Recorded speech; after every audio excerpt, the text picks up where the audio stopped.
one thing you gotta do when you're the Battle of Wits deck. You gotta shuffle real good. You need like 5 people to shuffle this deck. And I just got done making the comment that we're probably going to see more time shuffling than playing Imaginary Wizard battles. So welcome back to Friday Night Magic from Lost Legion Games and Comics. My name is Zachary Evans, joined tonight by Brandon Hodge, and we are watching a very exciting round 2 matchup. Normally I'm not super excited about watching 2 players who are 0-1 in the FNM. Mm-hmm. But when one of those players is stream regular and solid competitor Scotty Wright piloting a Jund control list, and the other is former FNM champion and all-around fun guy Garrett Meadows playing a 240 card pile, that is Battle of Wits. So Garrett winning the rock paper scissors contest, you want to win your own playset of those cards. Make sure you stay tuned after this match. I'll show you how you can win those. So turn 1 Breeding Pool, turn 2 Transguild Promenade from Garrett. So this game of draw go, Garrett can wish for nothing better than just to not face any kind of pressure. Mm-hmm. I guess this isn't Jund control. I guess it's bug control. Whoops. Whatever. What are you going to do? That is a Fathom Seer. You may remember her best as being the promo card for Simic during pre-release. But in this deck, it just serves as another way to block things and possibly draw cards. All Garrett wants to do is play as many tempo cards as possible. He wants to draw cards. He wants to not die. Of course, Scotty is a good matchup for him because he's not going to be putting on any pressure, although he has landed on curve Tameo and tapped down Garrett's only multicolored source.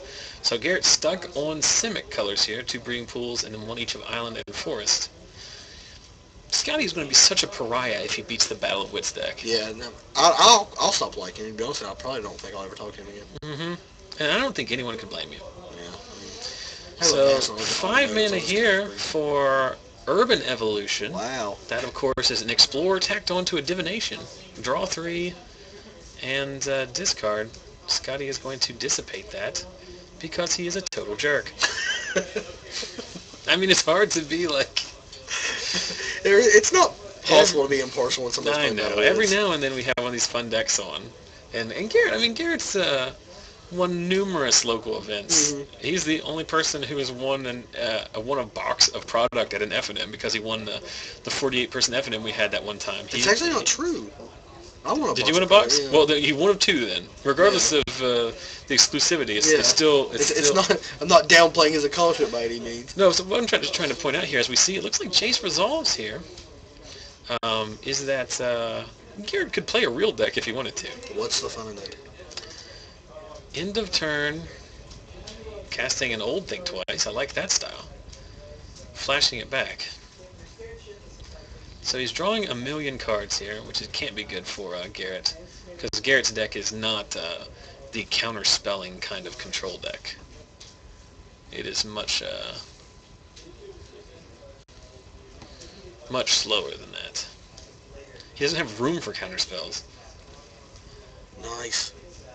I just noticed it. Just noticing that on the Twitch banner that stream viewer and fan favorite Tindra, in unsolicited fashion, drew for us in the past.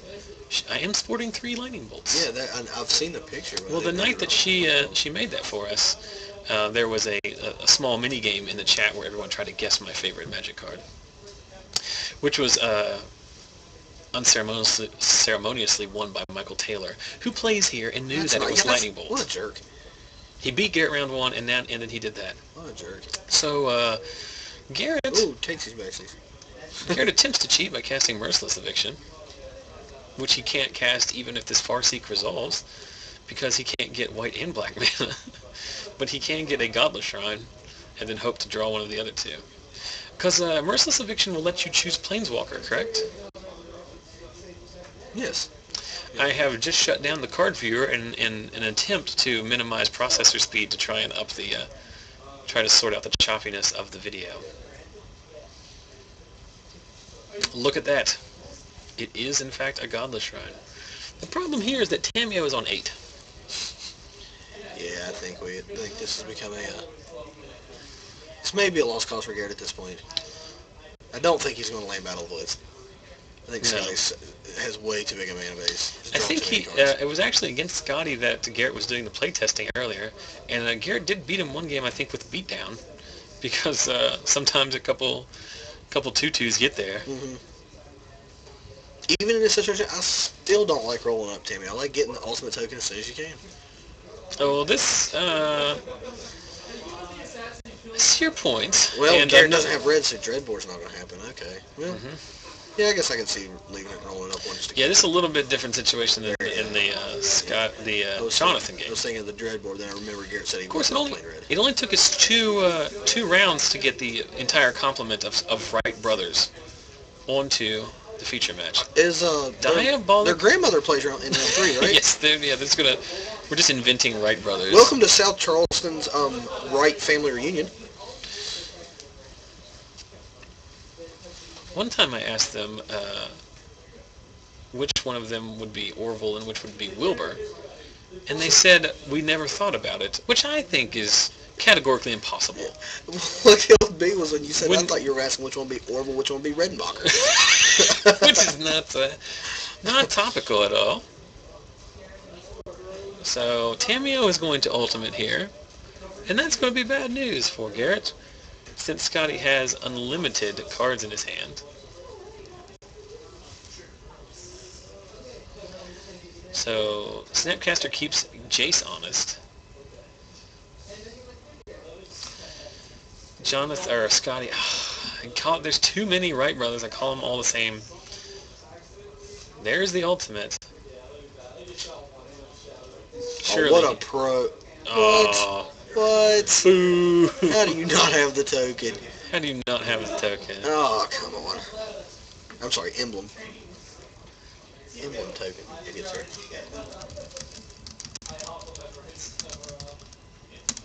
If nothing else, there's no choppiness in the feed into Europe. Well, that's the farthest it has to go.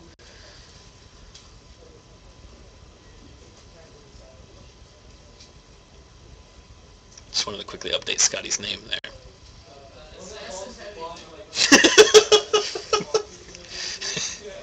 I mean, want to be accurate. Oh, so amazing. We lost it at the end of round 1. It didn't take that long for me to... I'm in a pretty good mood today. Sphinx of Thune, which is the Factor Fiction Sphinx, which resolves somehow. So let's look at these 5 goodies. We've got Avacyn's Pilgrim, Loxodon Smiter, Snapcaster Mage, and a couple Guild Gates. In any other situation, that would be an awesome card to look at. In this situation, it doesn't matter. Yeah. Well, I mean, there is a situation where you can overwhelm, Scotty, even if he does have a counterspell in hand, you can't overwhelm it. You know what I mean? If you cast three spells in a turn, the third one is going to resolve. Guild Gates... What did Scotty tap for? What did I miss? I don't know. I was too busy making a joke about his name. That was my mistake. So Garrett... I mean, that's much more important. Well, it is. Sadly, it is to me. It is more important to make a joke about his name than it is to pay attention to the game going on. Because I'm very bad at what I do. So Garrett mulling over 2 so it's Smiter and a land versus Pilgrim, Snapcaster, and another land, correct? Ups Jace. And his Promenade does, in fact, untap as Tamio ultimated last turn. Is that a Barter in Blood? Might as well pay the 2 life. That's not going to matter in this game.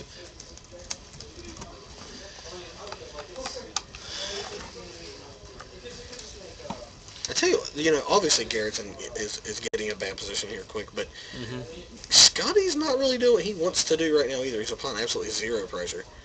And going, time with a Battle of Wits deck's not usually the best idea when you can't apply quick pressure. Well, here's the problem with the Tamio emblem. It will not directly win you the game. No. Here's another problem with Scotty's deck. His deck is mostly on the mill plan. Yeah, guess what? That's not going to work against the Battle of Wits deck. Honestly, I think the biggest issue with Scotty Wright's deck right now is he doesn't have a Tameo emblem. I think that's one of the reasons I mean, why. I think you should concede. You know, that's one of the reasons why I've always said Jonathan Wright is the better Magic playing Wright. I bet their grandmother has the Tameo emblem. How many top 32 finishes does Scotty Wright have in Star City Games Opens? Ooh. Ow. So, Barter and Blood is a... Wait, you can't just go into commentating again after making that comment. What did I say? How many top 32s does Scotty have? He has none. Ouch. But Jonathan has one. Oh. Because he did finish 28th at last week's Star City Cincinnati. It was fun. And anybody thinks that 28th is not impressive because it's not like a top 8 or a top 16. Well, That's very well, impressive. here's something I should point out. At 680 people, it was the third largest Star City event ever held. Interesting tidbit about Star City Games. The top 3 held have all been in Ohio. Yeah, the biggest one was a month ago in Columbus that we were also at. The one before. The one that Yin Sang top 16 was the biggest. Yeah. And the one that I had ended up top 32. The last one that was in Cincinnati. Yeah, that was enormous as well. In the high 680s or mid 680s. So make your way to Ohio. There's a lot of people. It's not so much about Ohio. It's the fact that you can reasonably get there from Illinois, Indiana, Michigan. I think it's also a lack of, other Star City Games tournaments being in that area. Yeah. Not everybody wants to drive to Indianapolis. Well, hopefully you want to drive there next week because there's Star City Indianapolis is next week, I think. There's way too many regional events, like in this 3-month period. It's very tough. Grand Prix Charlotte starting off tonight. A lot of our friends, in fact, some of our friends from our what I can refer to as our sister stream, the South Florida Magic Legacy stream on Tuesdays.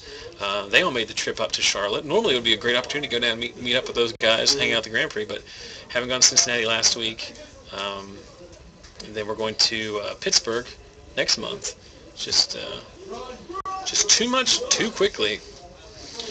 While we've been talking about virtual nonsense, Scotty Wright has managed to pile all of his lands into a pseudo $25,000 pyramid, capped off by a Thragtusk. And despite having a Tameo emblem, the game is still going on. It doesn't go to your graveyard. I'll be honest with you. Once I realized he didn't have a Tameo emblem, I just quit caring. His name is too long, now it hides behind his life total. Tragic slipped the other thing. Alright. Garrett has seen enough of this nonsense. So, Scotty rides a turn 5 Tameo all the way to victory in Game 1 against the Battle of Wits deck Jerk. of Garrett Meadows. One of the problems with the Battle of Wits deck, physically so large, difficult to shuffle. Another problem with the Battle of Wits deck, name so long, physically difficult for me to say properly.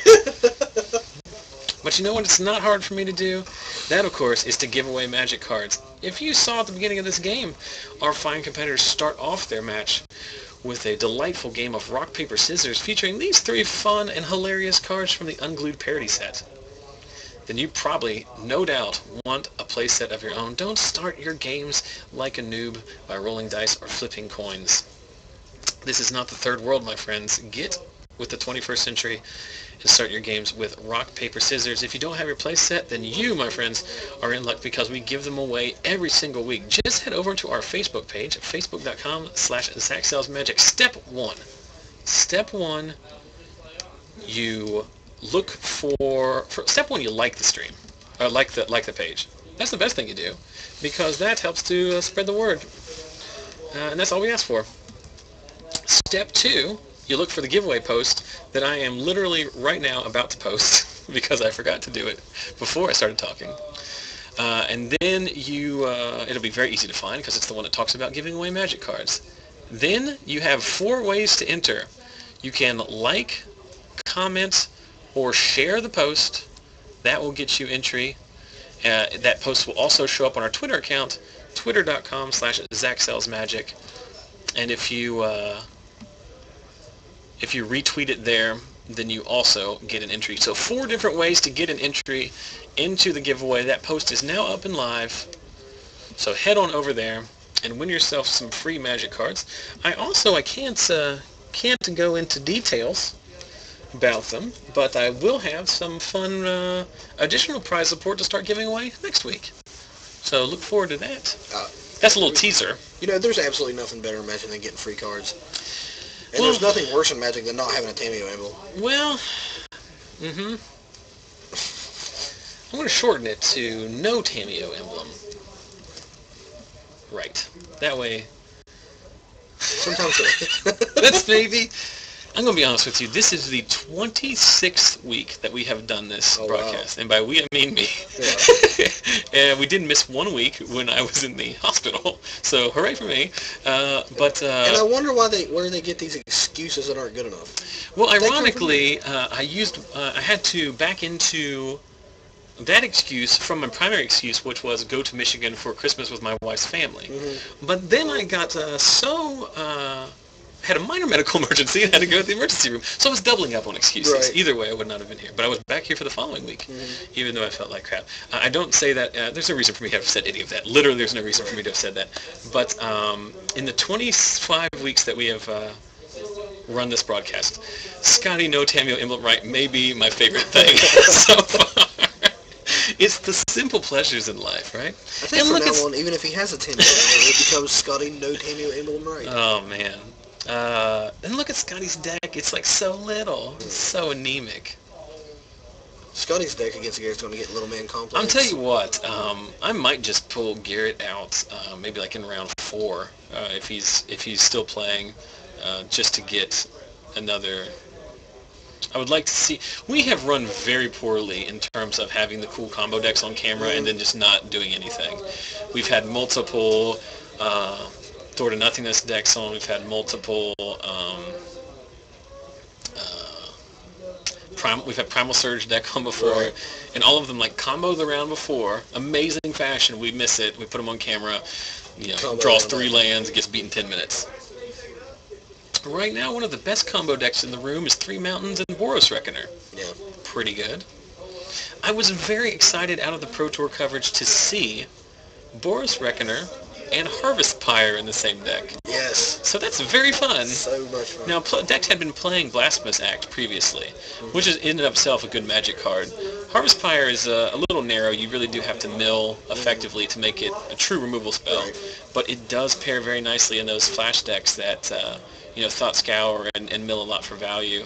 I want to see it so bad. The Boros Reckoner, Stuffy Doll, Blasphemous Act. Mm-hmm. Do it. Yeah, well, Max Turner, the second week that we did the Max Turner Needs a Deck thing, as we see turn 1 Duress, which is going to take Veraska, showing a Staff of Nin, Snapcaster Mage, Nephalia Drownyard, and Elixir of Immortality. So not the best 5 cards that Garrett could have come up with, but he did mull to 6 on the play, as he is wont to do. And we see a turn 2 Farseek for the second game in a row from Scotty. What a jerk. He is going to go get a land of his choice. So Garrett, drawing a Watery Grave, very fortunate. He will, of course, at the end of Scotty's turn, cycle his Elixir for literally no value because Scotty cannot beat him. Well, I guess he can beat him with damage. He has to beat him with damage. He's not going to mill him. I mean, Garrett will concede in a situation where he's going to lose to. I really think it'd be no value. If something happens and he gets Battle Wits in his hand, Scotty's able to put it in his graveyard, gives you another shot in to put it back in your library. All right. Technically, you're correct. Went there. I was just using hyperbole, as I am often guilty of doing. Which is ironic because I hate nothing more than hyperbole. I am really excited to see Scotty playing Barter and Blood. Barter and Blood is a great answer to a lot of cards that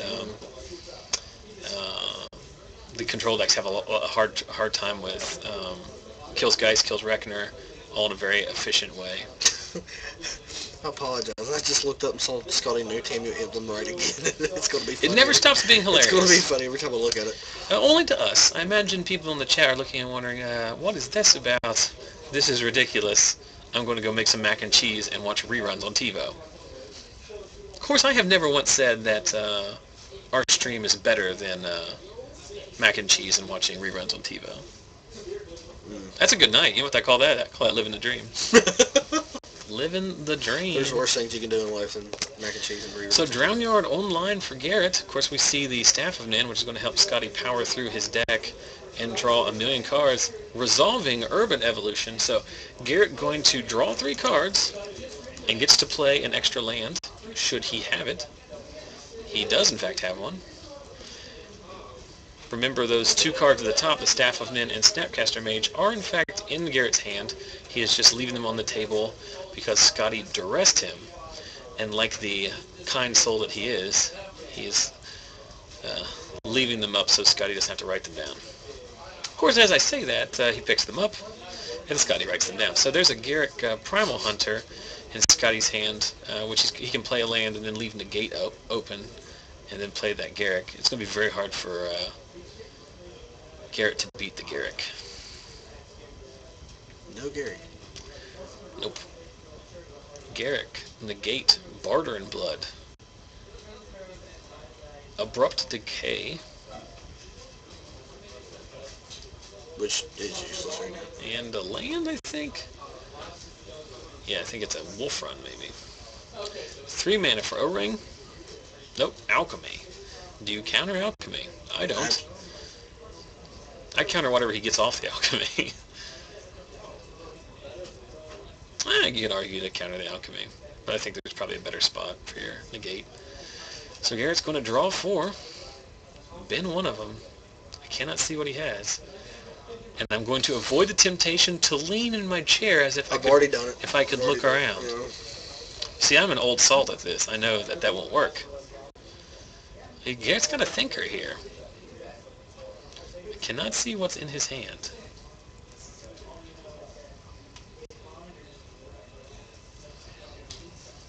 So basically, Scotty's deck is just a bugless splashing red for Wolf Run, right? Mm-hmm. It's the equivalent of the Bant deck that we saw in the top 8 of the Pro Tour, just with instead of Bant. Can he not cast that? No. Wait, what? I think it was like a fake out, and then he decided he wanted to cast it anyway. I think that's what happened. I think what he realized was that was going to happen, and then he tried to take it back. Then he decided, nope, I've already played it, so I'm just gonna eat it. So we have Scotty No Temu Emblem Wright against Garrett Integrity. Integrity. Integrity is also his battle rap name. That's a little known fact about Garrett. Oh Lord. So Scotty's got like 1,000,000 cards here. The Staff of Nin is really putting him ahead. Here we see a Thragtusk. It's very interesting to me that he's playing the Thragtusk versus the Garrett. Like, it's very like Garrett has a lot of sweepers in his deck. He literally has all the sweepers in his deck. I would think that you'd be more likely to win off of a Garrett. A Garrett, I should say. There's his own Staff of Nin. Actually, when you look at it, Garrett does show blue. Scotty may know doesn't know he's running 0 counter spells, and he would much rather have the Thragtusk countered than the Garrett. Yeah, true. But no, the Garrett, he would still leave the gate up. That doesn't make sense at all. Yeah, that's why I didn't understand why he didn't play it last. Yeah. So after all that tapping, we're going to see negate on Staff of Nin, which is going to resolve Staff you. It's a 20-turn clock, but it'll get there. This may be the only matchup that Scotty will have tonight where the 20-turn tapping Staff of Nin will get there. But it will, in fact, do it. Appetite for Brains, Temporal Mastery, Sphinx's Revelation, and Snapcaster Mage. Of course, Appetite does remove it from the game. This is one of the few advantages where Sphinx's Revelation costing 3 is pretty lucrative. So Garrett's going to drop down to 11.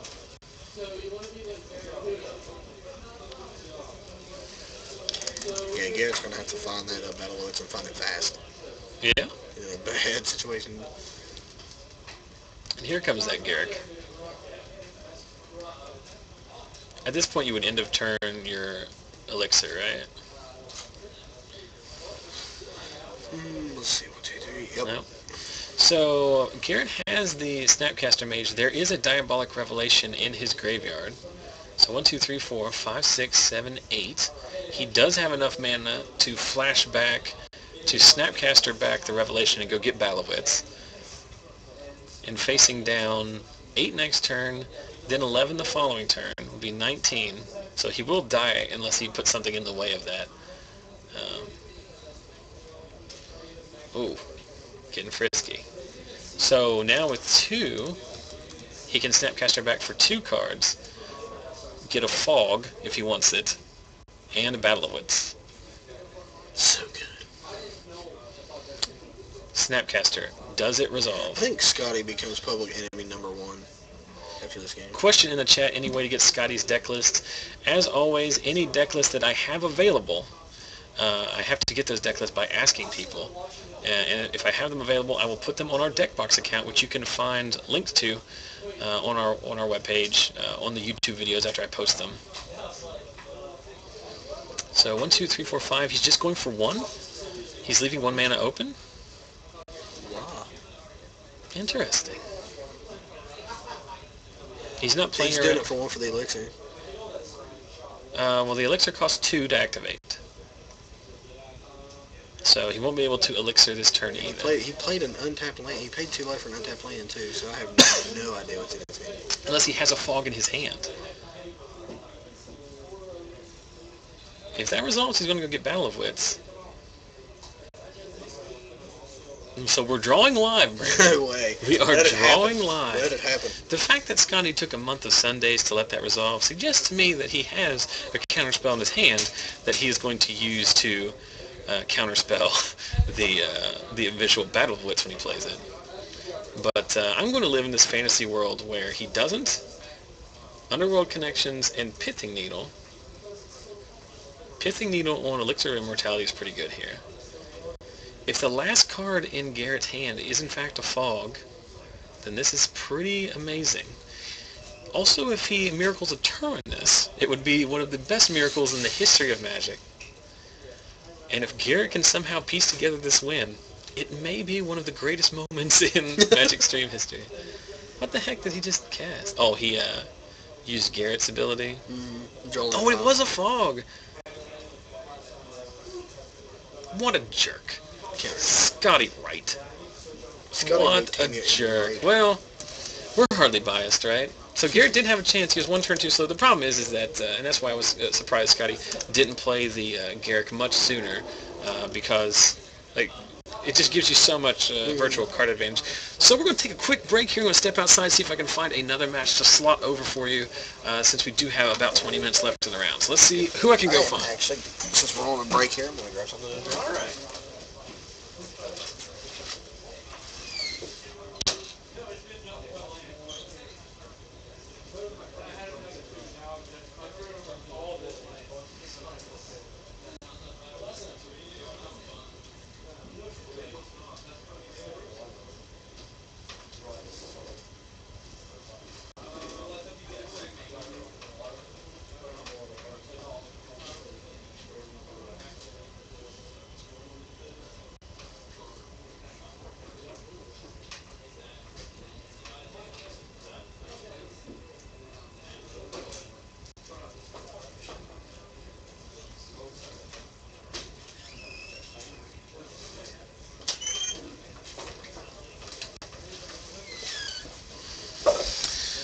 Alright, so we are going to, looks like we are not going to be able to have a second feature match because there's currently only 3 matches remaining, 2 of which are already playing, and the one going to Game 3 has opted not to play on camera, so that is unfortunate in that situation. Brandon stepped out briefly. We will be back here really shortly, but while I've got 108 of you watching, remember, we're going to talk about this all night because it is my goal to pack this store in 1 month for Star City Games Invitational Qualifier here at the store at Lost Legion Games and Comics in South Charleston. That's Saturday, March 30th, 11 a.m. registration with a 12 o'clock start time. It's a $25 entry fee for a standard tournament. The winner gets a smooth $250 in cold hard cash, an invitation, or an invite, I should say, to the Star City Games Invitational of their choice in 2013. They do have 4 a year, one each quarter, and you are qualified for any of the ones that you want to attend this year. So a lot of lucrative prizes, play mats, top 8 pins, and then packs, sealed product based on the number of attendees. The more people you bring with you, the more you can win. And fun. It is going to be fun. It's going to be a good time. It will be a well-run tournament. And if you can't make it down, if by chance you live in Scandinavia, like most of our viewers seem to do, you can watch all the action on twitch.tv/ZachSellsMagic. This is a very stream you're watching now, so click the follow button above and to the left of the video window, and you'll get an email anytime our stream goes live. So that's very fun. Now we have a lot of time to kill. We have 14 minutes to go, or at least until everyone is done. Sorry that we couldn't get Garrett's deck. I'm dropping everything I own in the floor. Seems like a good strategy. Pro play. So unfortunately we could not get Garrett's deck to combo on camera. Garrett was doing his best trying to fog survive a turn.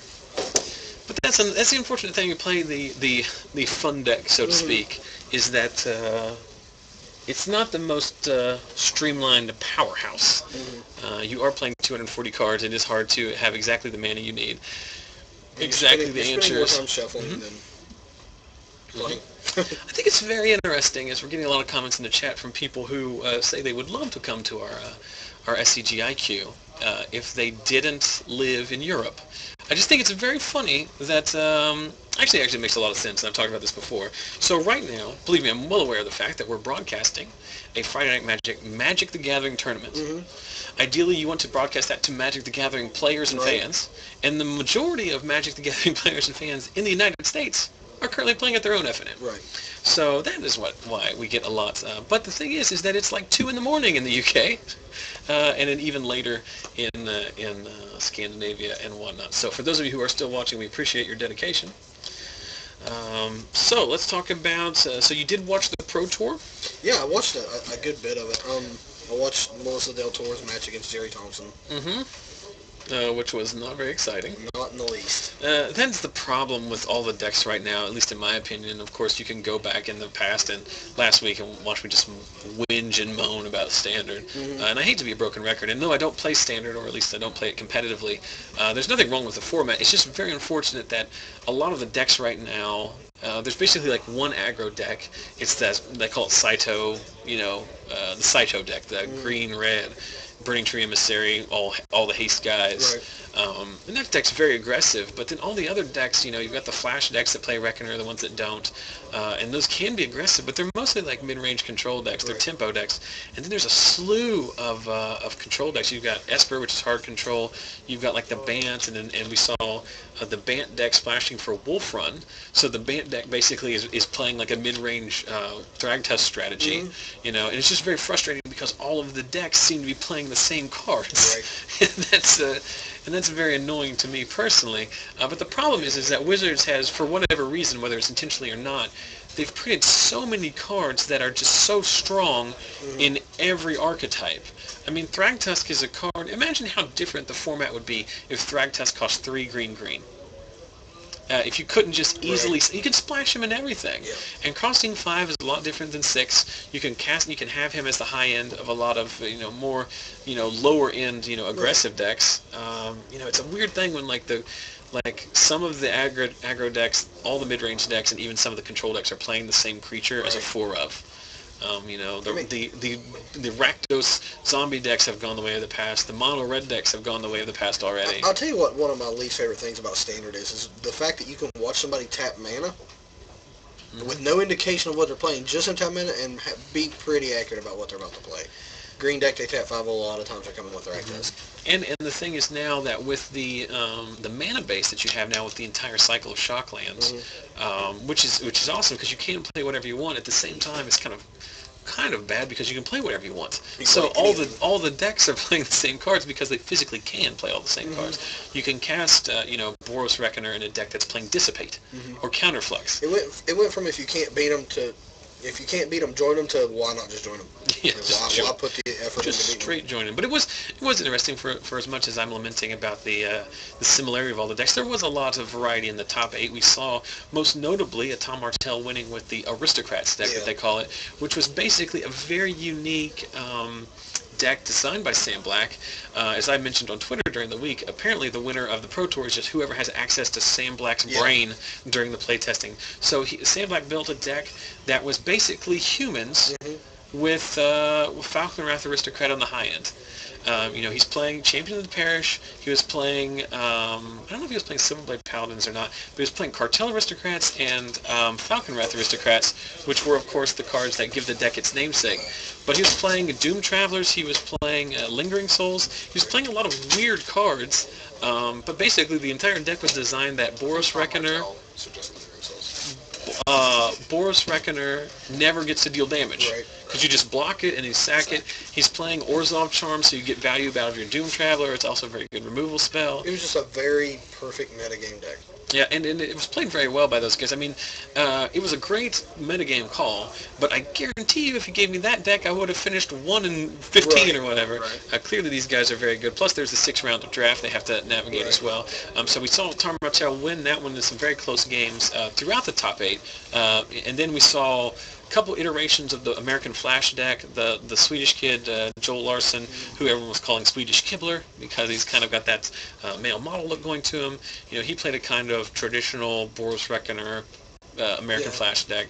And then we also saw Melissa DeToro play what was probably, other than the Aristocrats, the breakout deck of the tournament, which was Band Control but splashing the red for the Wolf Run. It was very interesting because she's playing all these control elements. She's stalling the board, getting to the long game, and then every creature she plays is a win condition.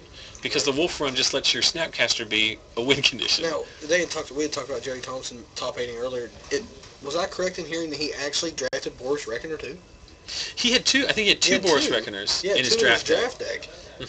That's a good way to top 8 a Pro Tour. Draft becomes easy when you have 2 Boros Reckoners. Yes, that is one of the problems I have in draft, is that one of my strategies is apparently to open really bad cards and then try to slog through 3 rounds with the biggest pile of garbage. And then I'm not good enough to do that. So what were some other decks that were in the top 8? We saw Ben Stark playing a classic Esper control list, leaning heavily on Blind Obedience, then all the sweepers and whatnot, and then winning with Drown Yards. We did see Owen Turtenwald playing Jund. It was that classic kind of Jund mid-range good stuff deck.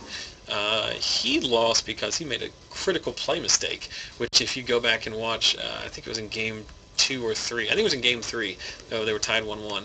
He basically played out an Olivia into a Garrett with no mana up to pump and kill it. Oh, wow. He played an Arbor Elf that he didn't need to play, and then tapped down, so he only had 1 mana. If he had just played Olivia, then he could have left the mana open to ping one of Eric Froehlich's creatures. And then Garrett couldn't have killed it, and then the Olivia would have just taken over the game. Because Eric Froehlich is playing the Cydo deck, so he was playing all the aggressive haste creatures and whatnot. His only out to that card is Mizium Mortars, so basically he has 1 draw step to find the 1 answer, and then after that, Olivia just gets so big. But he played out both the cards, and he goes, oh, wait a minute. And then he realized he'd already played them, and he just passes, and then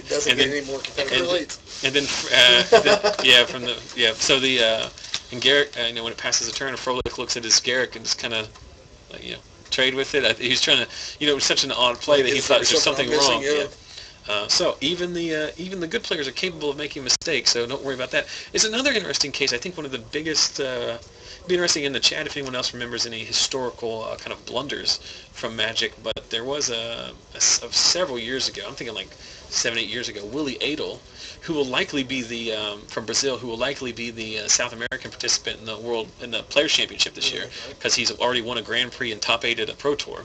That's usually the Paulo Vitor Damarosa slot, but Adel, as a former, Grand Prix champion, he's really pounding it in there.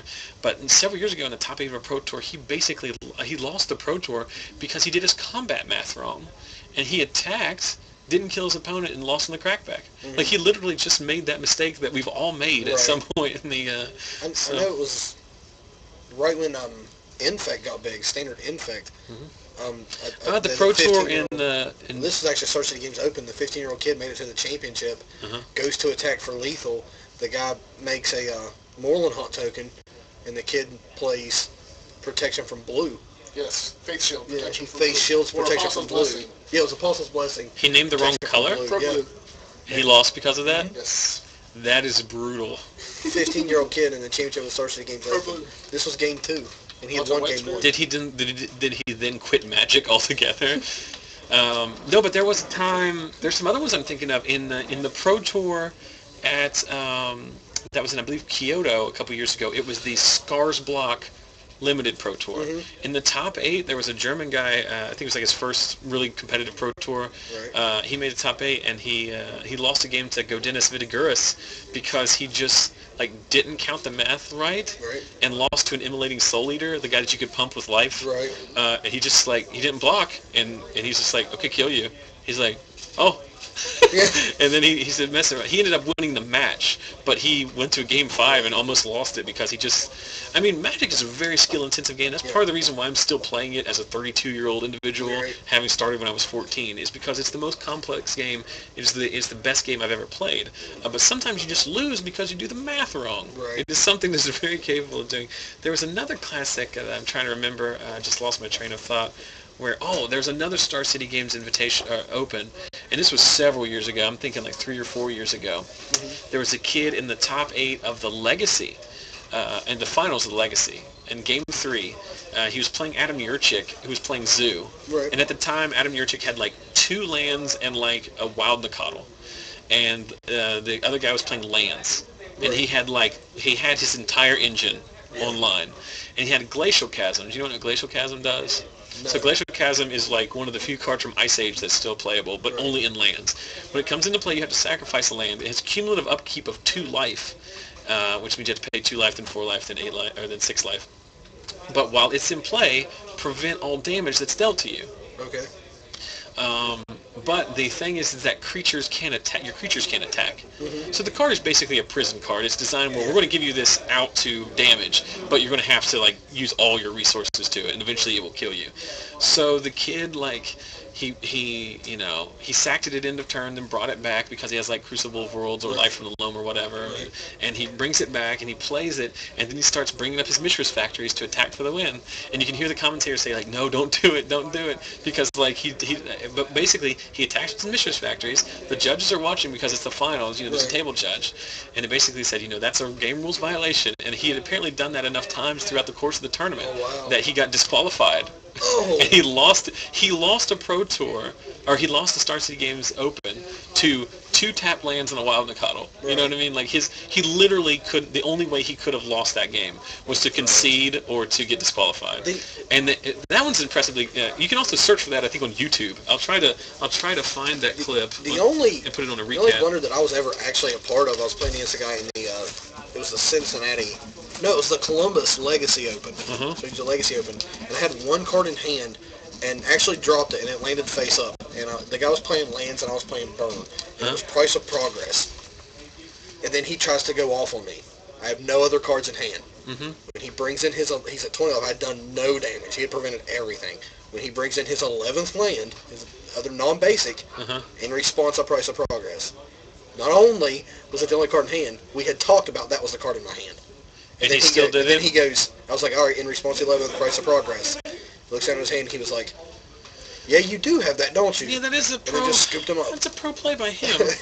So, but what was interesting is about that particular play with the Glacial Chasm is that after the guy was apparently 16 or 17, he had borrowed that deck for the tournament, so he wasn't. That's why he was making mistakes. He wasn't super familiar with it. But after he lost, he gets up and you can hear him go over and talk to the judge. Or he's talking to the judge, and he gets up and walks away, and you can hear him way off camera.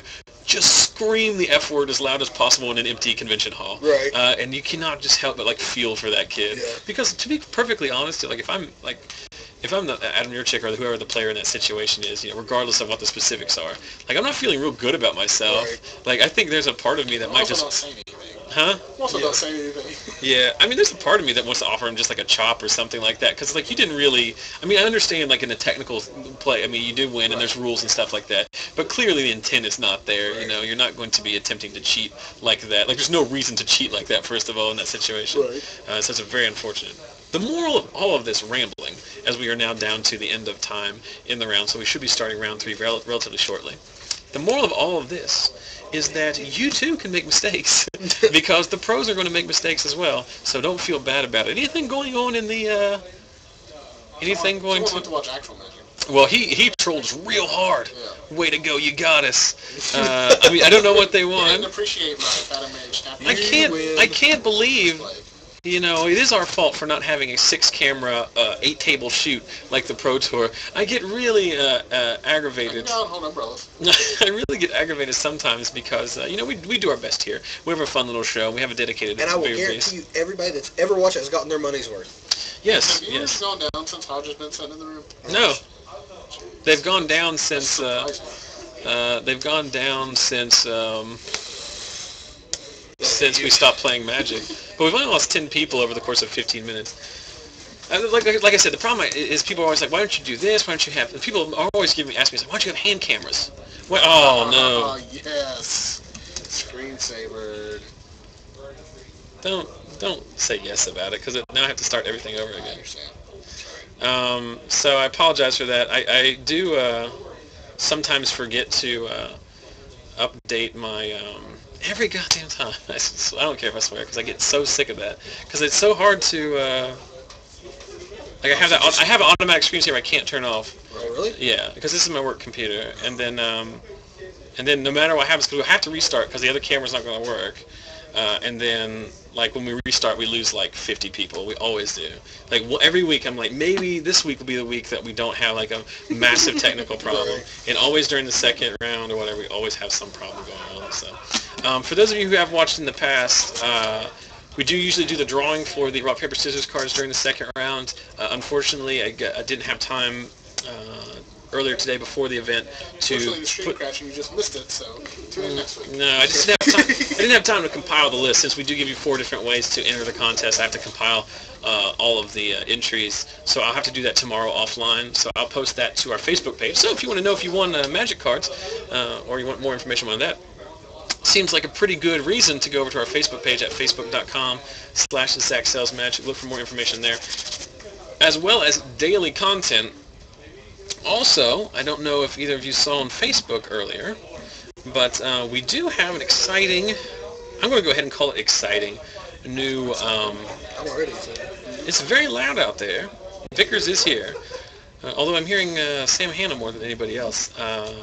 Do want to bring up the fact that we do have a new partnership with the MTGnoob.com, which is... disappointed you didn't say like Chick-fil-A. Well, so time has just been called out there, so we should be close to being finished there. But anyway, I tried to bring up the graphic, but for whatever reason, my machine is not having it. But so basically, themtgnoob.com. There's more information about it on our Facebook page, so check it out. They are a Magic strategy website. They have a lot of gameplay videos across multiple formats. A lot of MTGO videos, Pauper, Standard, things like that, Draft and whatnot. So check them out. Like I said, go over to our website and there will be a link up. But we've started to do some cross-promotional stuff, so it should be fun. Do we have another cool picture from Tindra? Nope. Oh. Somebody just wrote Magic. No, that's always been on there. No. Just a link to the one. Oh, everybody's talking about how, or at least Morphman86 is talking about how he would really like a poster of the broom closet thing. So you can print one out. As I would Tindra. also like to wake up every morning and see you flash into the light lightning bolts at me. Mm-hmm. Just have it on my ceiling, right above me. Hey, Jack.